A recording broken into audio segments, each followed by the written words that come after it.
Hello. Debt is evil, and I've believed that for a while, for a long time, that it's evil. Um, this this is already going off of the perfect way. All nations in debt is an example of many sins that can be named. And I know we all been forced and trapped into it. Um, at any opportunity, if, hopefully the Father gives me, because I am asking about that. I don't want to be in debt, enslaved to this system.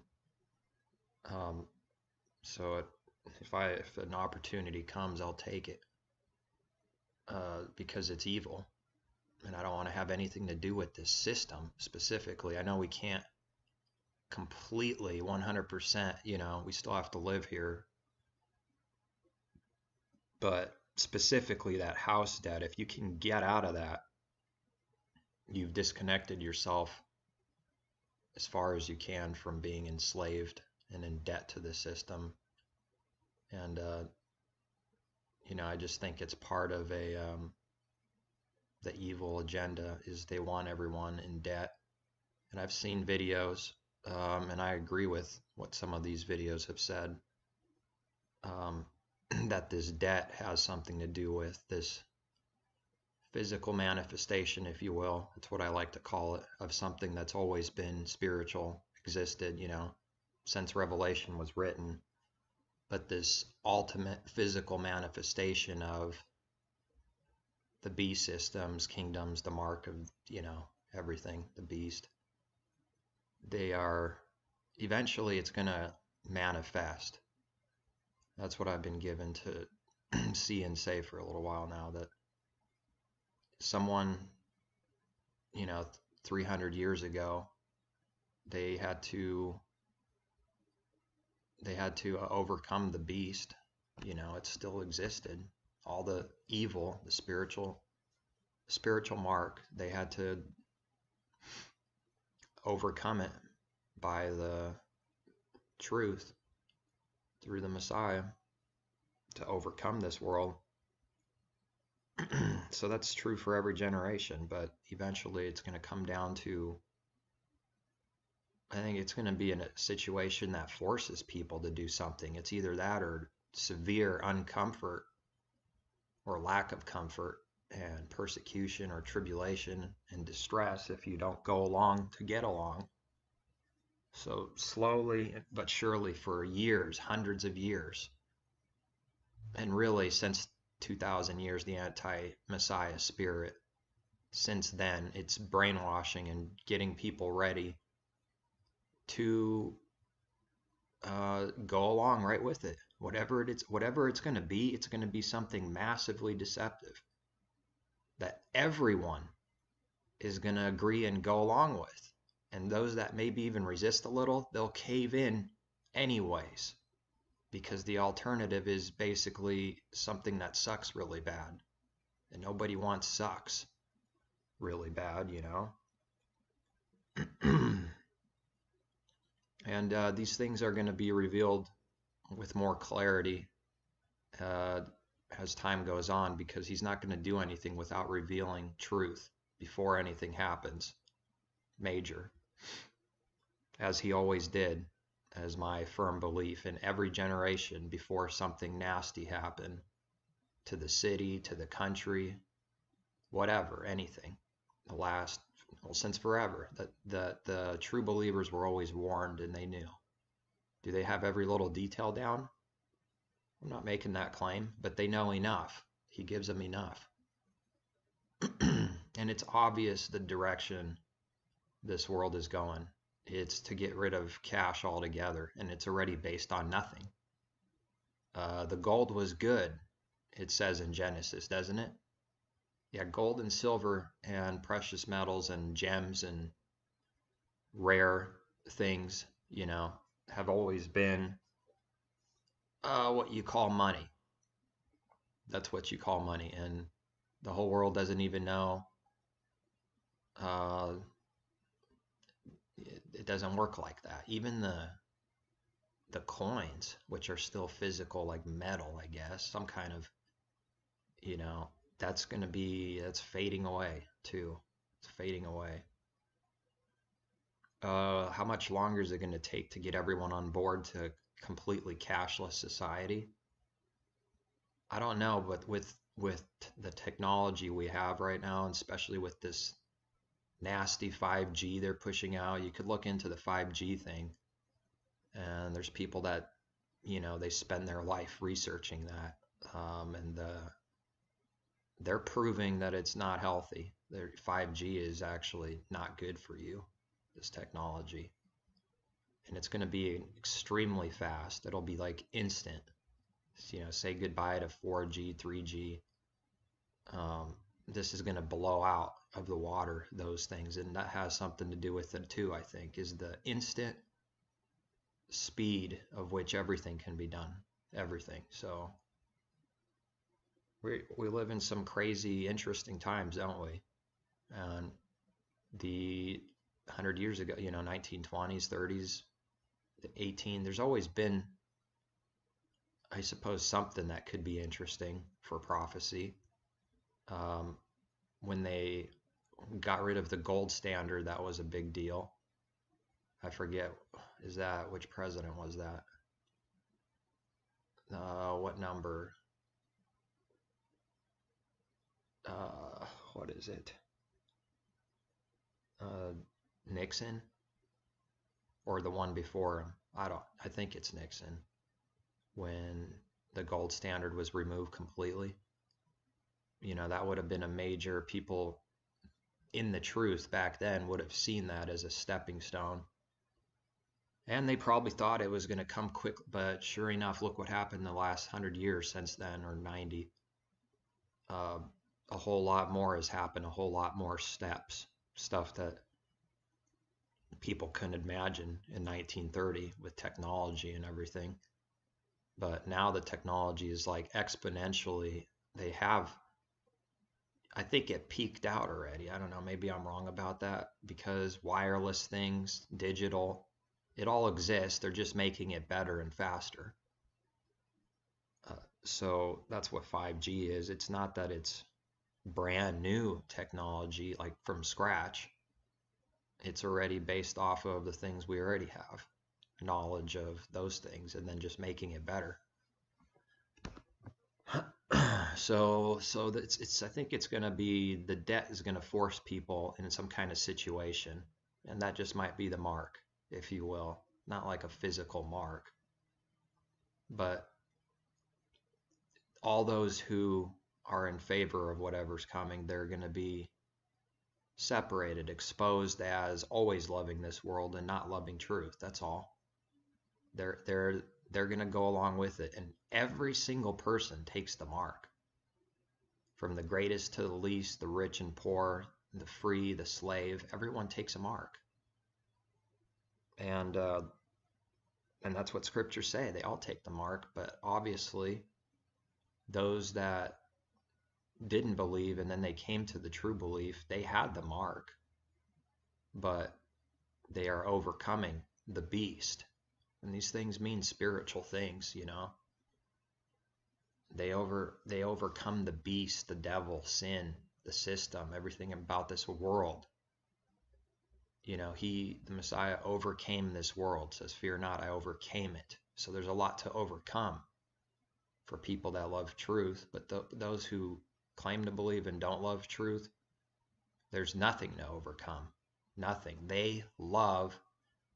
You got to understand something. When scriptures say something, it's absolute authority, period.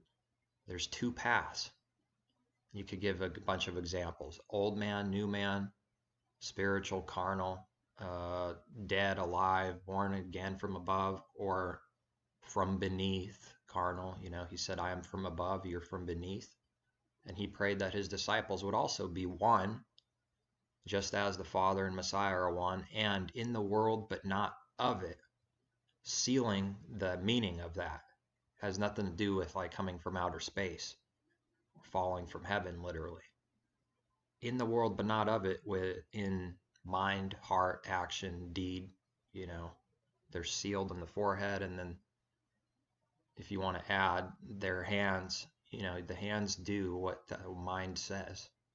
Those that have the mark of the beast on their forehead and hand, the number of its name, you know, the beast system is 666. It always has been.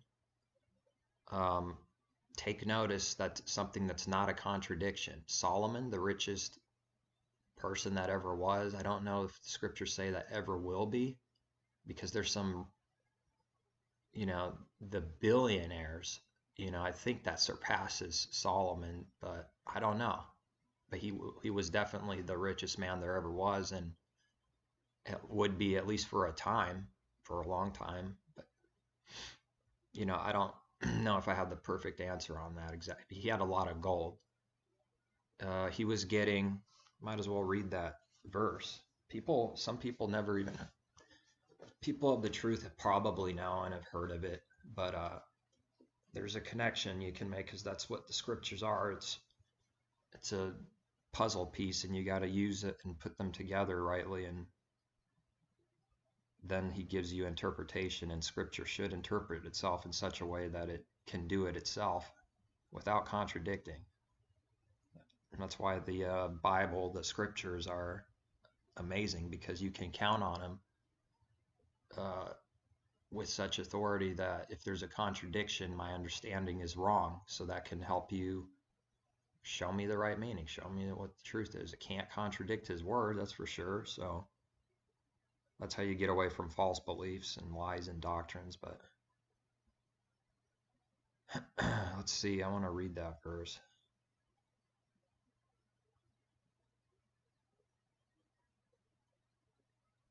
Give me a second.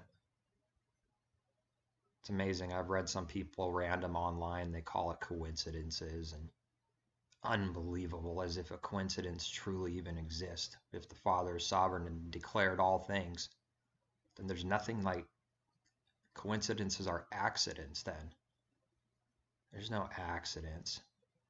1 Kings 10:14.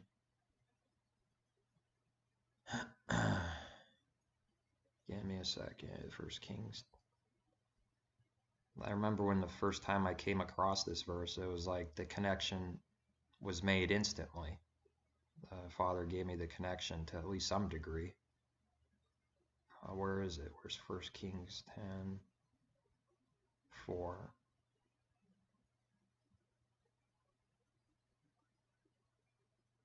Is this the right verse? Why did it give me that? 10:14. My bad, not 4. And King Solomon, Young's literal, gave to the queen of Sheba all her desire that she asked, apart from that which he gave to her as a memorial of King Solomon.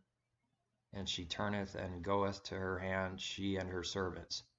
And the weight of the gold that hath come to Solomon in 1 year is 666 talents of gold. Apart from that, notice the next verse and connect it to Revelation. Apart from that, of the tourist and of the traffic of the merchants and of all the kings of Arabia and of the governors of the land. Interesting, huh? Her merchandise, all this names all kinds of things, which aren't a complete list, and even these things have symbolic spiritual meaning too, but there's a big list in Revelation on the merchandise and the selling and buying of this Babylon, this beast system, of which is the whole world. It's not one location. That was, thank you, train, for confirming truth. Not that the train does that, but you know. It usually comes by every time I make a major statement and, you know, blows the horn.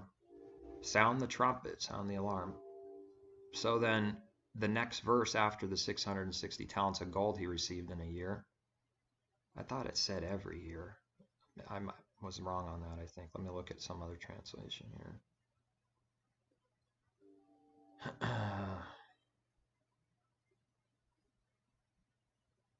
The weight of the gold that came to Solomon yearly.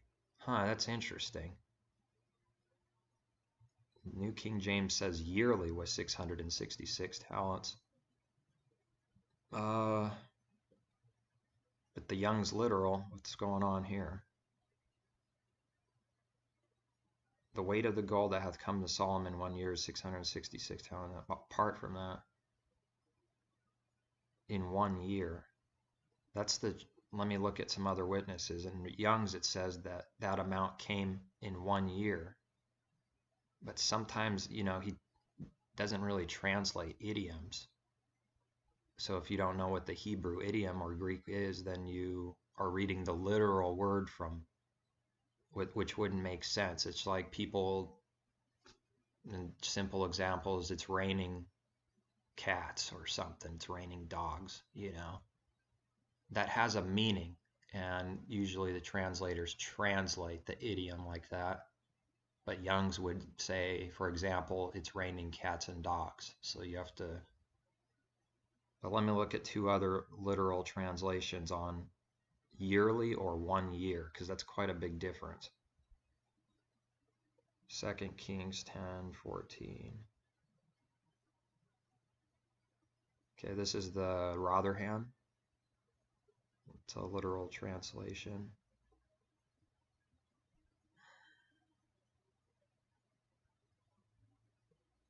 And took all the gold and the silver and all the vessels that were found in the house. And, break down the wall, juice and again.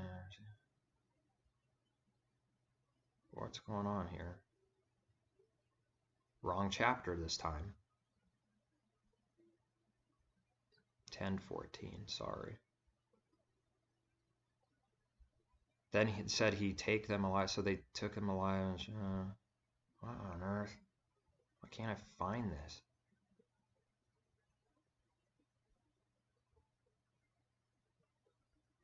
Second Kings 10:14, right? Oh my goodness, man! 1 Kings 10:14. I made every mistake that's possible with the book and chapter and verse. I just did all 3 of them wrong. All right, this time I got it.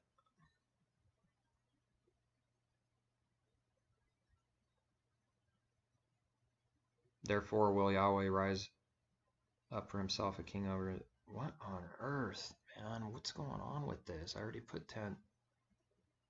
Goodness, man. The devil doesn't want me to do this for some reason.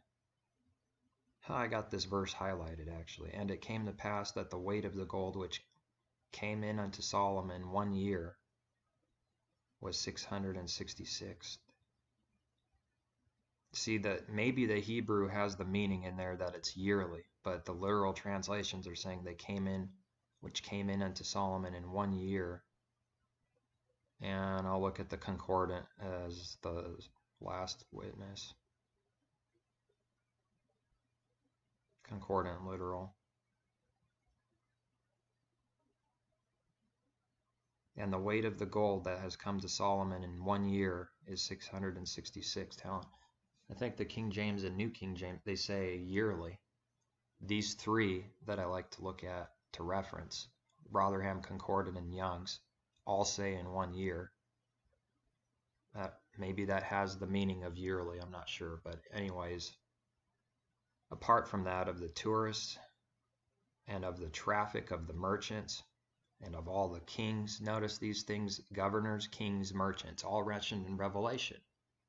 And out of all the verses, the one that has 666 in Scripture, Solomon's kingdom, lots of gold, right?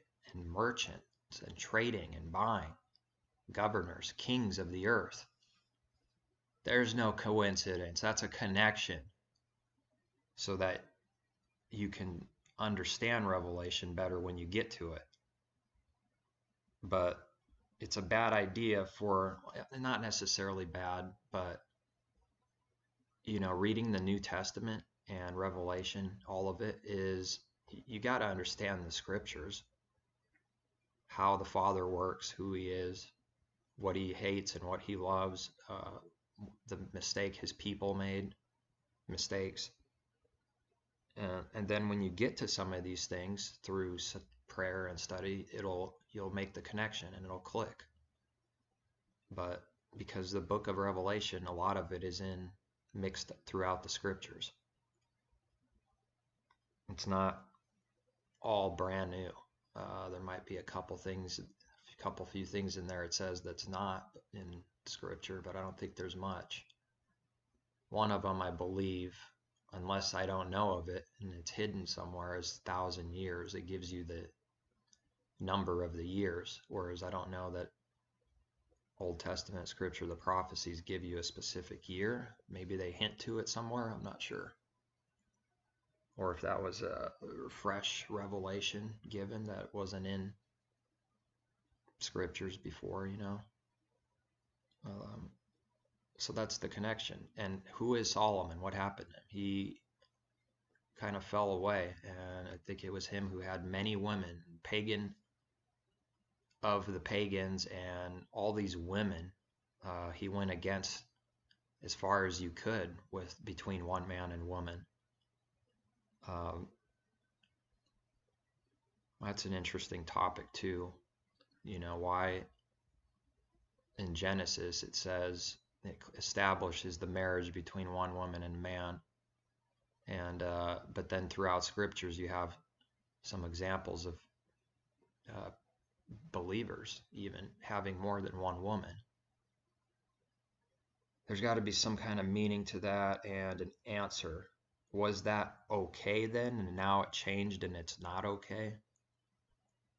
Messiah, you know, he said it was not so from the beginning, like what you guys are doing and making up laws and traditions. Messiah says because of your stiff-necked, you know, hardened hearts that I think he says that Moses gave you this. If he says Moses, then that's from the law, and all the law came from the Father. So, but there were some changes made. I mean, that's evident. There's some changes made. Paul even mentions that. I think he was focusing on the types and being fulfilled, like the Messiah, the temple, the priest. You know, that changed, or something about it changed. Therefore, he says it is necessary that the law changed a little, or something like that. But these kind of understandings come over time when you seek to understand why things were done or what was done.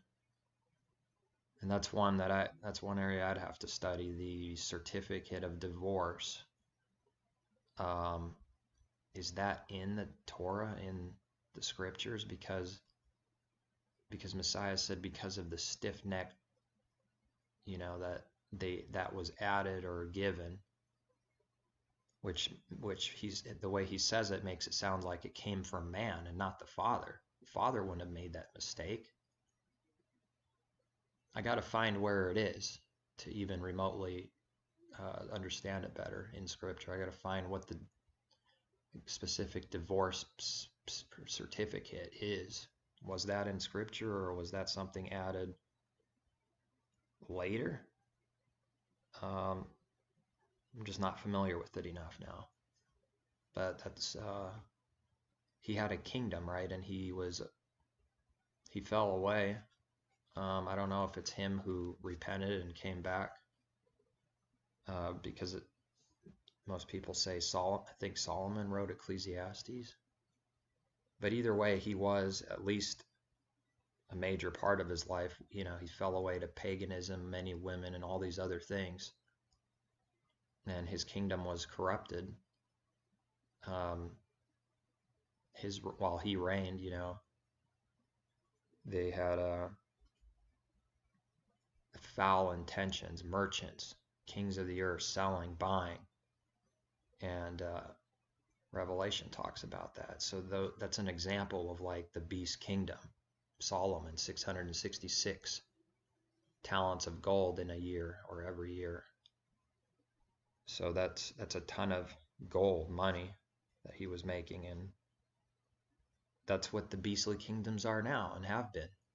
It's all about pump out as much as you can. Greed, self-righteous, prideful, not loving and caring. the ability to do so much good, but snuffing it out, most of it, keeping other people and nations poor, not truly helping them. It's a problem. They're beastly kingdoms, prideful and greedy, and everything's corrupt about it. And the debt is evil. That tells you the spiritual condition of humanity, and all the kingdoms are corrupted. It's corrupted. Debt is likened to corruption and sin. So debt itself is not good. That is, to put people in debt is a sin. To make them a slave to the beast system, so that they have to do exactly what it says. And whatever that's coming, all those in debt don't get to have a say, do they? Can you see this, how in the future, not long from now, how this can play out? That if everyone's in debt, most people are in debt, they can use that against you however they want. And whatever this is going to be, it's going to be something that people are going to cave into, because they are in debt and they don't really have a say. And to go against whatever this is tribulation or even death. So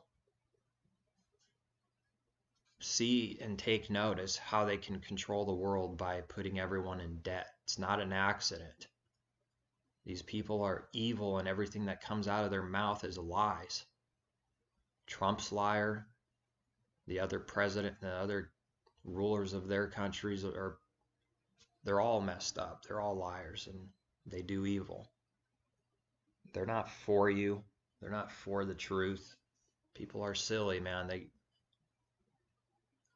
So many Christians out there, but I wouldn't expect anything else. But they got all kinds of messed up doctrine and ways of beliefs and all these things, Christianity. But it's not surprising to me that people are into the world and into voting and doing their part and want to see America great again. Nothing to do with sin, nothing to do with truth, crime, and corruption.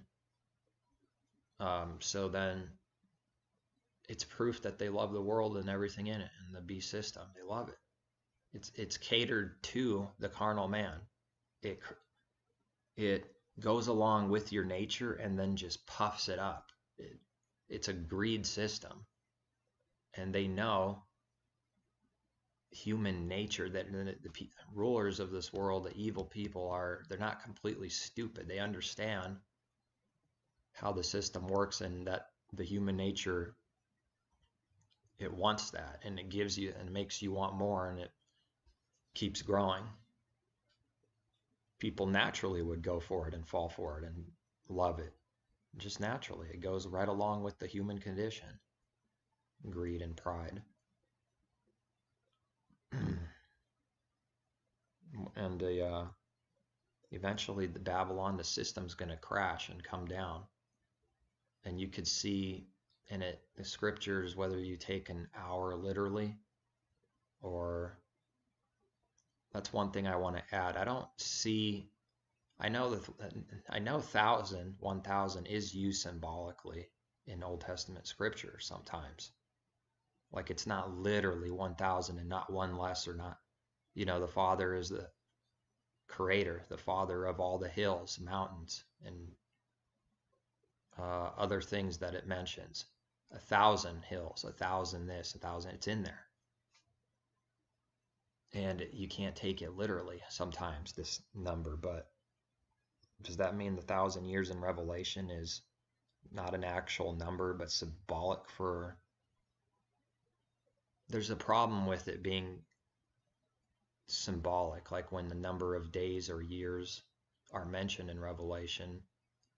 I haven't seen like a spiritual meaning, of which there might be something to 3.5, but I see it as actual numbers. That's all I'm trying to say. I don't really see a primary and only symbolic. Like, I believe that the 3.5 years is actually 3.5 years. You know what I'm saying? And in Daniel, there's a number, 1,000 something days, I think. and these are real numbers. So I think the 1,000 years is 1,000 years.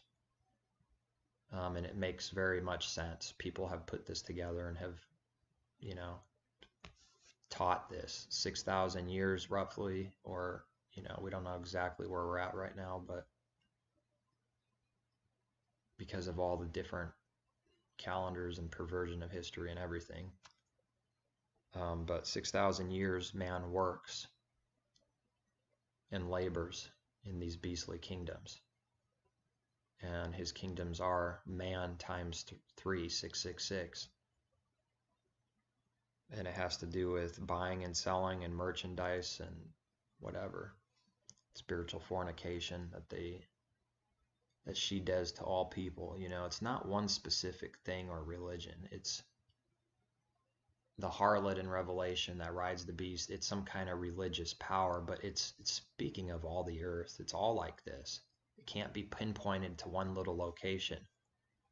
Babylon can't specifically be pinpointed to some country only. But I believe this country is the queen of Babylon. She's like at the head of it, the top. She would be the equivalent of the Roman Empire. That was the most dominant empire that ever was, and maybe still that ever will be. I'm not sure. But maybe this country, possibly others, will surpass that of the Roman Empire's brutality and power.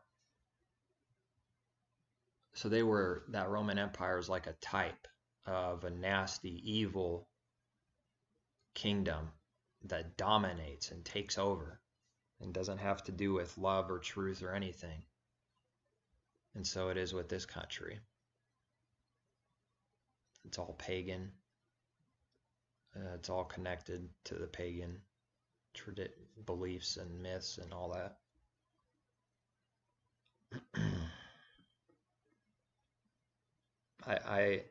My thoughts, my belief for the moment is that a literal mark or some kind of thing, whatever, seems a little silly to me right now. I don't know that it's actually going to be some kind of like, okay, I accept it, put it in my forehead or in my right hand. You know, I don't think that's going to happen literally.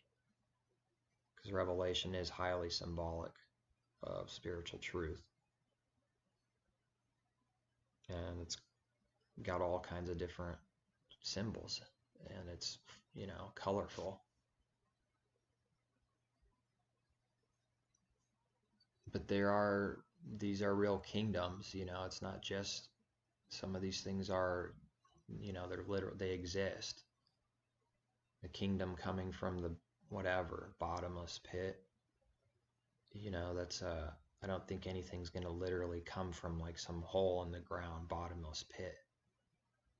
I think that's a symbol, but that's the truth behind it is true. These are actual kingdoms. It's not like it's just nothing behind it, you know.